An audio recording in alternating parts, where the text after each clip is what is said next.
think one of the funniest scams adulthood ever told us is the idea that if you're nice enough, helpful, flexible, understanding enough, and agreeable enough, eventually everybody will be pleased with you.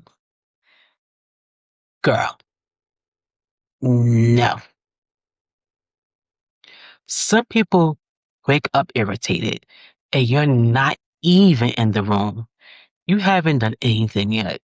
You're somewhere brushing your teeth, your routine skincare, doing all the things, and somebody already has an issue. And somehow, some of us have spent years trying to prevent every possible version of somebody being disappointed in us. That is exhausting. Just saying the word exhausting was exhausting because now you're not just living your life, you're managing everyone else's reaction to your life. That is a full-time job. And baby, the benefits are not even good. I've been thinking about people pleasing because people say that words so casually now. I'm a people pleaser. Okay, but what does that actually mean in regular life? Sometimes it looks like saying yes, or your whole body is saying absolutely not. Sometimes it looks like answering the phone when you really don't feel like talking. Sometimes it looks like going somewhere you don't want to go because you don't want anybody to think you're acting funny. It's explaining yourself for 15 minutes when a simple no, I can't would have worked. Sometimes it's, oh, rereading a text 9 times because you're trying to figure out whether the punctuation sounds very rude, was the period way too aggressive, um, a nice smiley face, should I add? A heart? Oh, maybe two hearts. Now I'm over here decorating my boundaries. No. Sometimes people pleasing looks very polite from the outside, very helpful, dependable, sweet, very easygoing. Everybody loves you because you're so easy to have around until you realize being easy for everybody else has become hard on you. That's when the conversation changes because underneath all the pleasing, there can be a lot of monitoring faces, tones, text messages, monitor whether somebody got quiet after you said no, monitor whether somebody energy changed,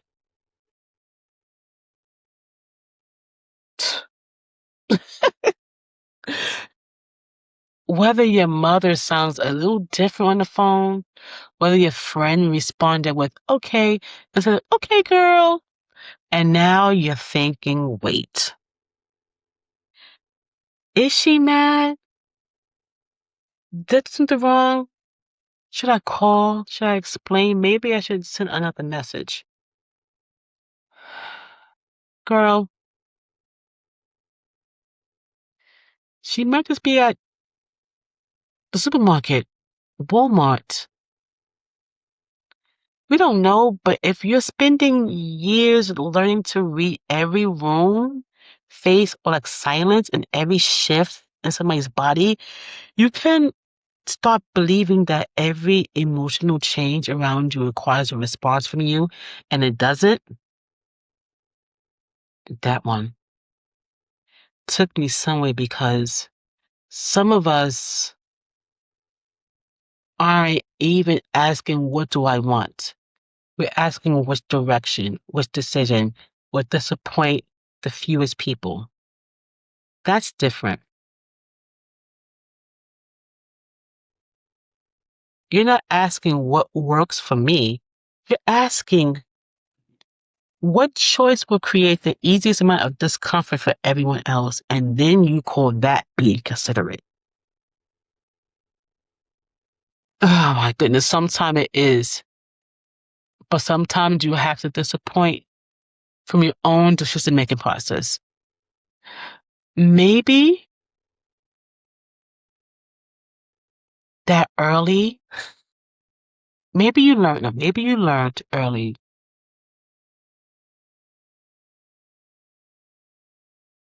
Maybe you learned early that being a good one get rewarded. The helpful one, the mature one, the child who understands grown people problems, the one who don't make trouble, the one who could be trusted, help with everybody else's problems. Maybe at church you learn to be more gracious. In your place of employment, of course, more professional. Yeah. On your home, very understanding. And your relationships, accommodating, your friendships, available. And none of those things are automatically bad. I like kind people. I like dependable people. Do you? I know I do. Please remain dependable. We do not need a community of unreliable people because we discovered boundaries on TikTok. Oh, yeah, that is not what I'm saying. No, kindness is good. It really is. Consideration is good. Generosity is good. Community really does matter. But there is a difference between kindness and self erasure. There is a difference, total difference between like compromise and constantly making yourself like the easiest person to disappoint. That right there, because sometimes the people pleasing become the person everybody assumes will understand. Oh, she'll understand. Go ask her. She won't mind. She always helps. She's probably free. Ask her. Because somewhere along the way, being flexible can turn into people forgetting you have preferences. And sometimes you create that expectation. Yup, we're going there. Because every time someone asks you something and you say yes, even when you mean no, how are they supposed to know? Excuse me. Ooh, excuse me. Wow, I'm about to get in there. The difference. Ugh. If you keep saying it's fine when it's not, absolutely not fine, eventually somebody's going to believe you. Now you're mad. They think everything is great. And you're thinking, how could they not know? Because you told them it was fine. This is where I want to talk naturally. Well, I was talking naturally before, but like really, like, look about moments when women say it's okay or don't worry about it, even when they are bothered. Talk about how we sometimes expect people to interpret what we refuse to say directly.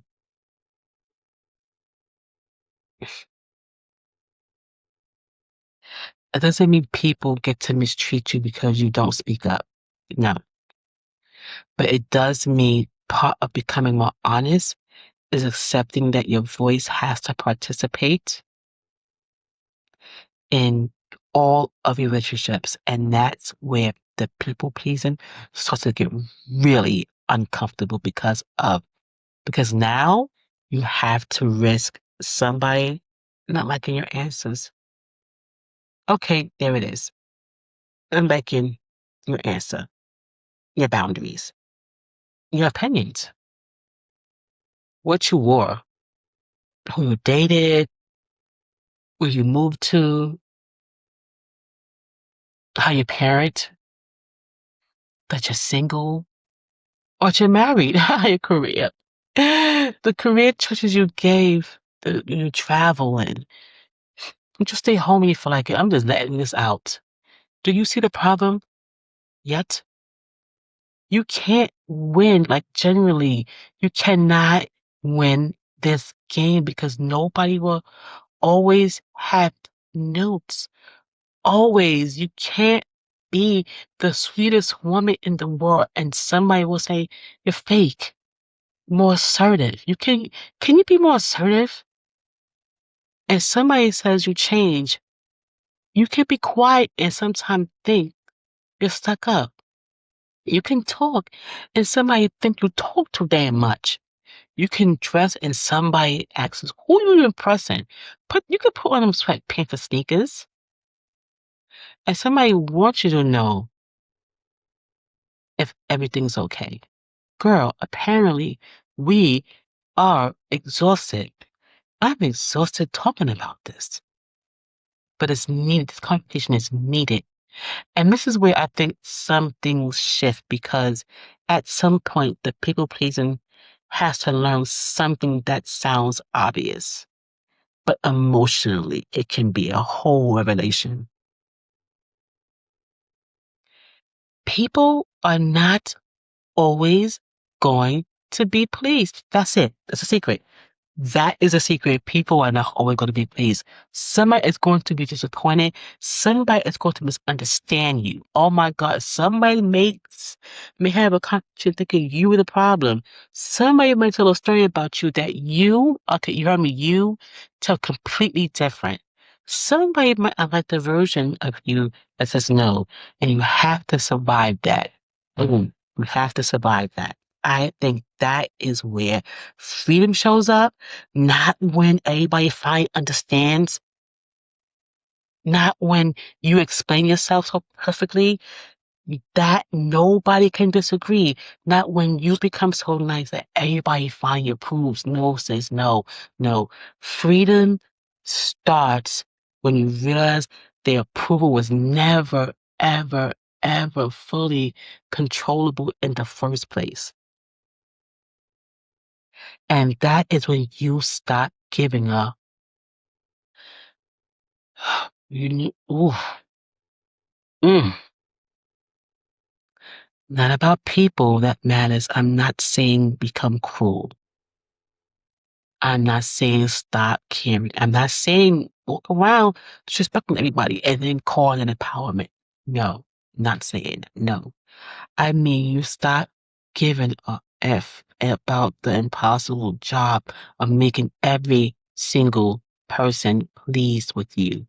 That job was never yours. That distinction is everything because sometimes when people start coming out of people pleasing, they swing all the way to the other side.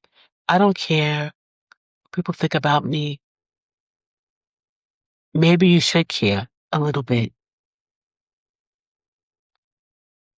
If 12 people who loved you are telling you the exact same thing, maybe open the suggestion box. We don't have to become unteachable. There is a difference between needing universal approval and being open to feedback. A huge difference. Feedback access is there something I can learn? P2P access, what do I need to become so you won't be upset with me?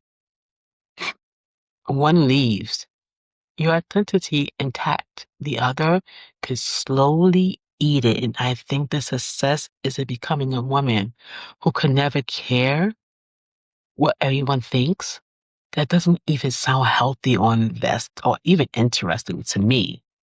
The success is becoming a woman who can hear someone's disappointment without immediately abandoning herself to fix it. Oh, that's the moment.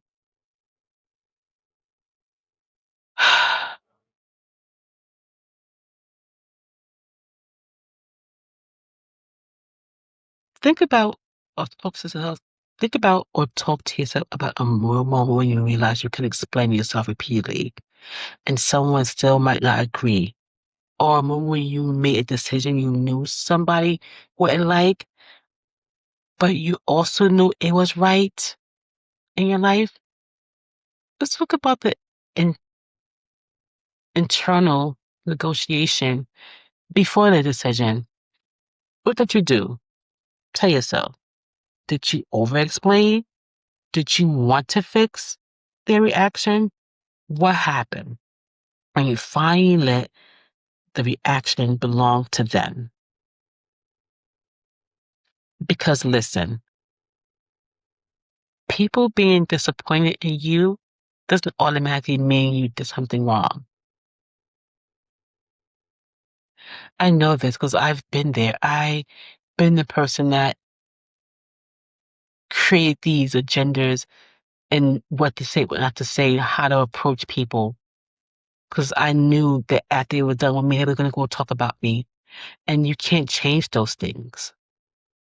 Like I said, listen, people being disappointed in you doesn't automatically mean you did something wrong.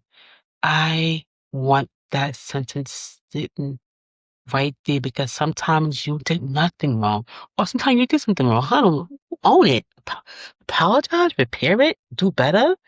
But sometimes somebody is disappointed because your decision don't benefit them. Those are two completely different things. Maybe your mama wanted you to at the event. You needed to rest. She's disappointed. Either either person that doesn't make either person evil. Maybe your friend wanted you to take a trip. You don't have the money. Just mad. Okay. Maybe somebody wanted you to stay in a relationship. You knew you were done. They big mad. Maybe your boss wanted you to take another project. You said, I can't. No. They don't love it. You don't love it. Whatever. Okay. Not every disappointment faces an emergency. I want that on a shirt. Yeah, I think I want that on a shirt. Not every disappointed face is an emergency.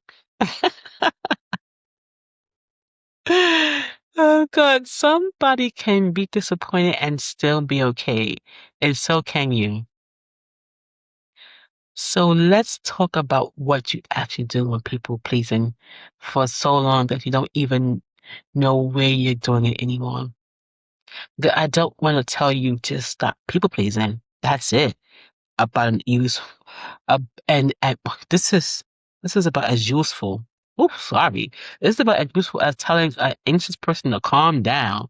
Like, okay, how so? Here's where to start.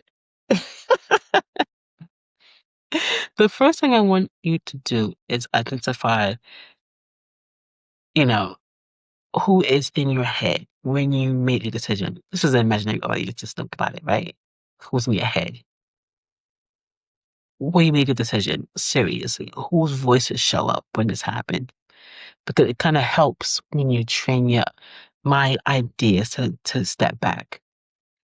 This is your mom, your dad, your partner, a friend, coworkers, church people, people on Facebook who have not spoken to you since 2014. Who are you performing for?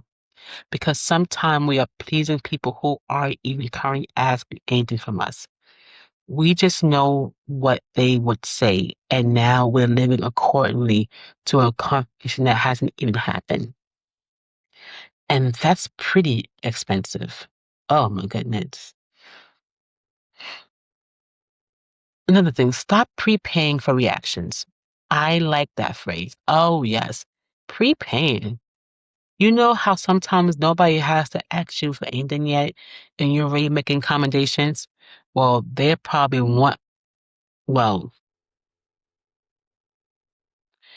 you say, well, they probably want me to. Stop, wait. Let people make their request, then respond to the actual request, not the request you imagined. Spend all your money on people who don't even care about you like that. Some of us are exhausted from saying yes to answers nobody asked. try practicing like I call like the one explanation rule. Not no explanation. Sometimes is content is appropriate. But one, unfortunately, I can't make it Saturday. I already have plans. Boom, done. That's it. I can't make it because I have a rough week and I was supposed to do laundry and my back has been hurting me. Honestly, I don't know what time I'll be fit and I really hope you don't think I'm being girl. Stop. Oh, that come out of my head like that. I over explaining yourself. Girl, stop talking. You say you can't come. That's information. You do not need to have to submit supporting documents and attachments for every no. I feel we should get into the practice of what I call like a disappointment tolerance is very small. We're not starting with big relationships. Pick something low stake. Someone asking you to do something you generally don't want to do. Say no kindly, then do the hardest part. Don't fix their face. Don't immediately offer three alternatives. Like don't call 20 minutes to check if they're okay. Let them have their feelings. This is where you discover something very important. Other adults can experience mild disappointments and survive. Who knew, right? Who knew? Like who literally knew? They really can. They have snacks. They have television. They can make it work. They'll make it. They'll be okay. And while they're surviving their disappointment, you practice surviving the discomfort of not fixing it. That is a muscle. After the situation, I want you to ask yourself this question. Did I, it's two questions maybe. Did I do something wrong? Yeah, it will be two questions. Did I simply do something they didn't want? Do not combine them. If you did something wrong, deal with it. But if you simply made a choice somebody didn't prefer, that's different. You can be a good person and give an answer